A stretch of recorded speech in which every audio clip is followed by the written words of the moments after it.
दिल को दहला देने वाली घटना है, क्योंकि इंसान के अंदर इंसानियत बची ही नहीं। तुम रे साले, अरे जैसे कुत्ते गली में मिलते हैं, ठीक है, इनको खाना तक भी नहीं मिल पाता है। तुम एक कुत्ता हो, तुम समाज का सबसे गंदा नाली का कीड़ा हो भरत, उसे बीच चौराहे पे खड़ा करके फांसी पे लटका देना चाहिए। तुम्हारे पिताजी का जुबान है। इस दुनिया में जन्म लेने के लिए संघर्ष करना पड़ता है, और जब संघर्ष करके जन्म ले ही लिए तो इंसान बनो, इंसान, हैवान नहीं। शर्म करो, तुम शर्म करो, इंसान बनो, इंसान, हैवान नहीं। मैं ऐसा क्यों बोल रहा हूँ? क्योंकि एक ऐसी घटना हुई है जो हमारे देश के, ठीक है, हमारे समाज को एकदम शर्मसार करने वाली घटना हुई है। ये घटना इस तरीके से हुई है कि ऐसा लगता है कि इंसान के अंदर इंसानियत बची ही नहीं है, क्योंकि जब एक इंसान अपनी इंसानियत नहीं दिखाएगी, वो हैवानियत दिखाएगा, तो फिर वो इंसान कहलाने के लायक नहीं है। मैं बात कर रहा हूँ पिछले संडे की एक शर्मसार करने वाली घटना हुई है। मैं उसी के बारे में बता रहा हूँ। शायद आप लोग जानते ही होंगे, नहीं जानते हैं तो मैं आपको बता देना चाहता हूँ कि एमपी यानी कि मध्य प्रदेश के सतना जिले में एक छोटे से गांव है जिसका नाम है जैतवाड़ा। ये घटना उसी जगह की है। एक छोटी सी बच्ची जिसकी उम्र लगभग 12 वर्ष है और वो कक्षा 8 में पढ़ती है। वो रात के लगभग 2 से 3 बजे के बीच में 8 किलोमीटर की दूरी तय करती है, और वो पूरी खून से लथपथ होती है। लेकिन फिर भी किसी इंसान ने इंसानियत दिखाने की जरा सा भी कोशिश नहीं की, जरा सा भी हिम्मत नहीं की। अरे जब इंसान धरती पे आए हो, इंसान बनकर के आए हो, तो इंसानियत दिखाओ। वो बच्ची क्यों खून से लथपथ थी? जब वो लगभग 8 किलोमीटर सड़क के किनारे चलती गई तो बहुत सारे घर मिले, बहुत सारे लोग मिले, लोगों से मदद मांगने की कोशिश की, लेकिन किसी ने मदद करने तक का सोचा भी नहीं। जिसके घर पे गई वो लोग घर के दरवाज़ा तक बंद कर लिए, क्योंकि वो लोग के अंदर इंसानियत बची ही नहीं है। अगर इंसान के अंदर इंसानियत नहीं रहेगी तो फिर क्या होगी? हमारा समाज कैसे आगे बढ़ेगा? हमारा समाज को कौन आगे लेकर जाएगा? वो बच्ची 12 साल की है, कक्षा 8 में पढ़ती है, और वो रात को लगभग 2 से 3 बजे के बीच सड़क के किनारे जा रही है। वो पूरी खून से लथपथ है। तो इंसान का फर्ज बनता है कि इंसानियत के ही नाते उसका मदद करना चाहिए। क्या है नहीं है, उसको मदद करने के लिए कदम आगे बढ़ाना चाहिए। ये घटना सतना जिले के जैतवाड़ा गांव की एक छोटी सी बच्ची की है। जैतवाड़ा गांव की एक 12 साल की बच्ची है जो कक्षा 8 में पढ़ती है। वो पिछले संडे को अपने स्कॉलरशिप एग्ज़ाम के लिए संडे को स्कूल में जाती है, लेकिन किसी कारणवश जहाँ पे उसका सेंटर होता है वहाँ पे उसका रोल नंबर मैच नहीं कर पाता है या नाम नहीं होता है। तो वहाँ के जो भी हैं उनसे बता दिया जाता है कि आपका सेंटर किसी और सेंटर पे है, इसलिए वो बच्ची वहाँ से, ठीक है, वो बच्ची वहाँ से स्टेशन जाती है, बगल में ही स्टेशन होती है। और वहाँ से जाने के बाद वो बच्ची 12 साल की होती है, तो वो किसी तरह से सतना से वो बच्ची उज्जैन पहुँच जाती है। वो बच्ची दिन के लगभग 11 बजे स्टेशन से ट्रेन पकड़ती है, और रात को लगभग 12 बजे, क्योंकि सतना से उज्जैन की जो दूरी है वो लगभग 750 किलोमीटर की है, तो वो लगभग 13 घंटे लगते हैं। तो वो 13 घंटे में यहाँ पे 11 बजे दिन में पकड़ती है, तो उज्जैन रात को 12 बजे 1 बजे के आसपास पहुँचती है। उसे पता ही नहीं चलता कि हम कहाँ जा रहे हैं, नहीं जा रहे हैं, क्योंकि वो 12 साल की बच्ची है। और जब वो स्टेशन पहुँचती है तो स्टेशन के बाहर लोगों की मदद मांगती है, तो बहुत सारे ऑटो वाले ड्राइवर से वो मदद मांगने की कोशिश करती है, पूछती है कि मैं कहाँ आई हूँ, ये कौन सी जगह है, क्योंकि वो मात्र 12 साल की है, उसे कुछ जानकारी नहीं है। अब क्या करते हैं, ऑटो वाले जितने भी हैं वो लोग अपने ऑटो बैठाते हैं, लेकिन उससे एग्जैक्ट एड्रेस पूछते हैं, वो बता नहीं पाती है, उसे पता ही नहीं चल पाता है। वैसे करके 3-4 ऑटो वाले ने थोड़ी थोड़ी दूर पर ले जा करके उस बच्ची को उतार दिया सड़क के किनारे। उसके बाद 5वें ऑटो वाले मिलते हैं, वो रुकवाती है, वो रोकता है, ठीक है। रोकने के बाद वो ऑटो वाला बैठाता है, जब वो उससे पूछता है कि आपको कहाँ जाना है, तो वो बता नहीं पाती है, क्योंकि उसको खुद भी पता नहीं है, क्योंकि वो 12 साल की बच्ची है। अब ऑटो वाला का दिमाग में गलत चीज़ आते हैं, वो ऑटो पर बैठा करके उस बच्ची को सुनसान रास्ते में ले जा करके रोक देता है और बच्ची के साथ जघन्य अपराध, दुष्कर्म जैसी कार्य करता है, जो हमारे समाज को एकदम शर्मसार करने वाली बात है। वो ऑटो ड्राइवर बच्ची के साथ बलात्कार करता है, दुष्कर्म करता है, और उसी हालात में बच्ची को खून से लथपथ रोड पे सड़क के किनारे उतार के अपने घर चला जाता है। वो बच्ची खून से लथपथ लगभग 2 से 3 बजे की रात थी, वहाँ से पैदल चलना शुरू करती है। वो बच्ची पूरी खून से लथपथ होती है, क्योंकि उसके प्राइवेट पार्ट्स डैमेज हो जाते हैं और भी उसके बहुत सारे शरीर पे जख्म होते हैं और उसके पूरे बॉडी से खून निकल रहे होते हैं। वो बच्ची वहाँ से लगभग 8 किलोमीटर तक पैदल किसी से मदद मांगते हुए जाती है, लेकिन किसी भी इंसान के अंदर इंसानियत नहीं दिखा। लोग घर के दरवाजे बंद कर लिए, कुछ लोग बोले ये पागल लड़की है, कुछ लोग कुछ भी बोले, कुछ अनाप शनाप बोलते रहे, लेकिन किसी ने उस बच्ची की मदद करना जरूरी नहीं समझा। सबसे बड़ी बात यह है कि लोगों के आंखों में रोशनी होती है, लेकिन रोशनी होने के बाद भी वो लोग अंधा बन गए। इंसान होने के बाद भी उन लोग इंसानियत भूल गए, क्योंकि वो बच्ची जो है वो स्कूल ड्रेस में, जिस स्कूल में पढ़ती है उस स्कूल के यूनिफॉर्म में होती है। उस यूनिफॉर्म को भी लोग इग्नोर करते हुए उस बच्ची का मदद करना जरूरी नहीं समझा। इंसान होने के नाते इंसानियत दिखाना जरूरी नहीं समझा।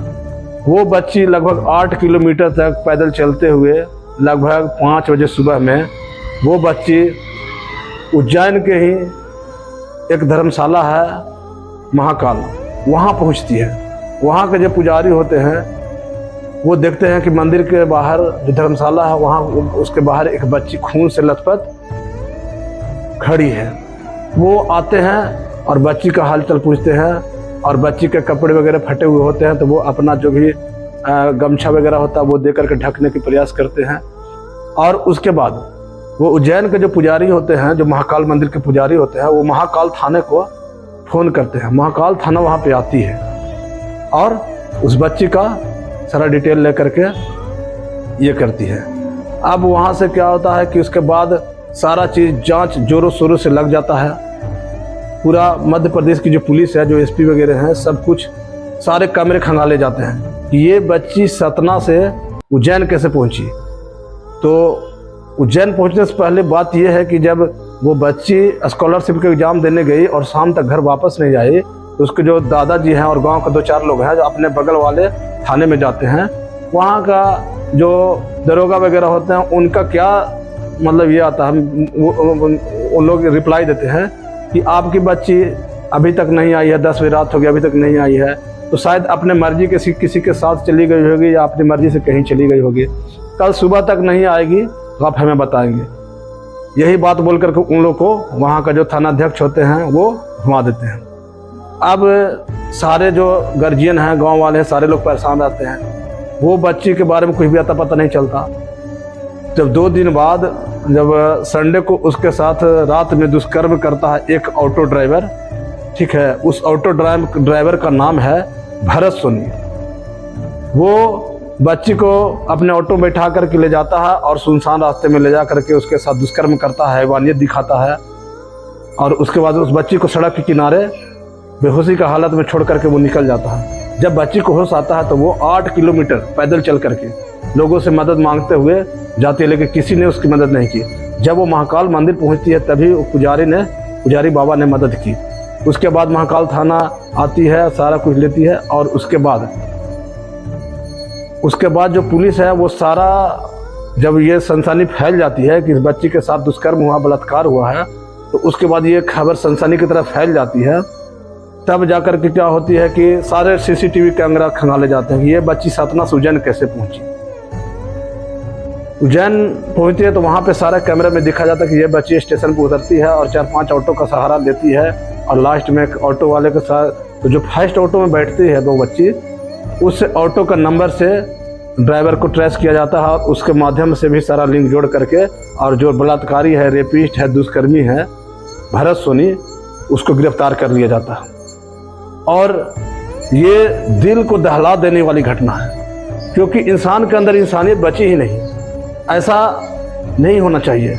उस बच्ची का लोगों को मदद करना चाहिए। वो बच्ची स्कूल यूनिफॉर्म में थी, स्कूल ड्रेस में थी, तो लोगों को मदद करना चाहिए था। एक इंसान होने के नाते इंसानियत दिखानी चाहिए थी। लोग यूनिफॉर्म समझ के भी देखते कि वो बच्ची स्कूल में पढ़ने वाली है, खून से लथपथ है, लेकिन फिर भी उन्होंने मदद करना जरूरी नहीं समझा। और आज के डेट में जो दुष्कर्मी है भरत सोनी, उसके पिता भी बोल रहे हैं कि मेरा बेटा अगर दुष्कर्म किया है, बलात्कार किया है, तो मेरे बेटे को बीच चौराहा पे खड़ा करके गोली मार दी जाए, फांसी दे दिया जाए। ठीक है। और वो पिता, जो भरत सोनी का जो पिता है, वो बहुत ही नेक इंसान है, इसीलिए वो ऐसा शब्द अपने बेटे के प्रति बोल रहे हैं। वो बोल रहे हैं कि मेरा बेटा ने इस तरह का जघन्य अपराध किया है, मैं किसी को मुंह दिखाने के लायक नहीं हूँ। ठीक है, मैं किसी को मुंह दिखाने के लायक नहीं हूँ। ये शर्मसार करने वाली घटना, हमारे समाज को पीछे ले जाने वाली घटना, हमारे समाज को एकदम झकझोर देने वाली घटना है। सबसे बड़ी बात है कि लोग इंसानियत नहीं दिखाए, इंसानियत भूल गए। अगर लोग ने मदद की होती, वो जो पहले थाना में गए थे उसके दादाजी वगैरह, अगर प्रशासन उस समय एक्शन ली होती तो उस बच्ची का उसी समय अगर एक्शन में आती पुलिस, तो बच्ची को बचा लिया जाता। बच्ची को उज्जैन से सतना से उज्जैन पहुंचने के क्रम में ही बच्ची को कहीं न कहीं सारा उसका डिटेल ले लिया जाता, मिल जाता सीसीटीवी कैमरा के माध्यम से, जांच के माध्यम से, और वो बच्ची का दुष्कर्म नहीं हो पाता, बलात्कार नहीं हो पाता। इसमें मैं मध्य प्रदेश के जो मुख्यमंत्री जी हैं शिवराज सिंह चौहान, मैं उनसे निवेदन करता हूं कि इस तरह का जो आपके राज्य में जो भी थाना है, जो भी हैं, तो वो इस तरह का जो लोगों को टहला देने का काम करते हैं, किसी का जो लोग पहुंचते हैं तो उनका मदद नहीं करना चाहते हैं, तो उस तरह का नहीं होना चाहिए। अगर वो थाना मदद कर देती, जांच हो जाती, तो बच्ची के साथ इस तरह का जघन्य अपराध नहीं हो पाता, इस बच्ची का फ्यूचर बर्बाद नहीं हो पाता। ठीक है, तो इंसानियत दिखाओ, हैवानियत नहीं। और तुम रे साले भरत सोनी, तुम ऑटो चलाते हो, कोई एरोप्लेन का ड्राइवर तुम नहीं हो साले। तुम्हारे जैसे कुत्ते गली में मिलते हैं, ठीक है, इनको खाना तक भी नहीं मिल पाता है। तुम एक कुत्ता हो, तुम समाज का सबसे गंदा नाली का कीड़ा हो भरत सोनी। इसलिए तुम्हारे पिताजी भी कह रहे हैं कि अगर मेरे बेटा ने ऐसा किया है तो उसे बीच चौराहे पे खड़ा करके फांसी पे लटका देना चाहिए। तुम्हारे पिताजी का जुबान है, ठीक है, क्योंकि तुमने इंसानियत को शर्मसार किया है और तुम्हें फांसी की सजा मिलनी चाहिए। ठीक है, तो तुम जिस तरह का, और समाज में ये कहानी तो वायरल हो गई, लेकिन इस तरह का घटना प्रतिदिन हो रही है। लोगों ने इंसानियत दिखाना बंद कर दिया है। तो इंसान है तो इंसानियत दिखाओ, इंसानियत दिखाओ, हैवानियत नहीं। इंसान होने के नाते जब इस दुनिया में पैदा ले लिए हो, इस दुनिया में आ गए हो, तो अपनी इंसानियत दिखाओ, एक अपनी छवि बनाओ कि हम इंसान हैं, इंसानियत दिखाओ। ठीक है, लोगों की मदद करो, जो ज़रूरतमंद लोग हैं उनकी मदद करना सीखो। ये नहीं कि हर चीज़ को इग्नोर किया करो। अपने लिए तो लोग मरते ही हैं, लेकिन जो ज़रूरतमंद लोग हैं उनके लिए भी मदद करने के लिए तुरंत तत्पर होना चाहिए। मदद करना सीखो। इंसान बनो इंसान, इंसान बनो इंसान, इंसान बनो इंसान, हैवान नहीं। इंसानियत दिखाओ, इंसानियत दिखाओ। ये कहानी हमारे समाज को शर्मसार करने वाली घटना है। इस तरह का घटना नहीं होना चाहिए। जो लोग इस तरह का घटना को अंजाम देते हैं उसको कड़ी से कड़ी सजा मिलना चाहिए। ठीक है, और मैं अब इसमें ज़्यादा क्या बोलूं। मेरा नाम नीरज सिंह है और मैं आप लोगों से निवेदन करना चाहता हूं कि इस वीडियो को ज़्यादा से ज़्यादा शेयर करें, वायरल करें, ताकि इस तरह का घटना पे रोकथाम लगाया जाए, रोक लगाया जाए। लोगों को जो इंसान के अंदर इंसानियत नहीं बची है, उनके अंदर इंसानियत दिल में आए और वो दिल से लोगों की मदद करना सीख जाए। धन्यवाद।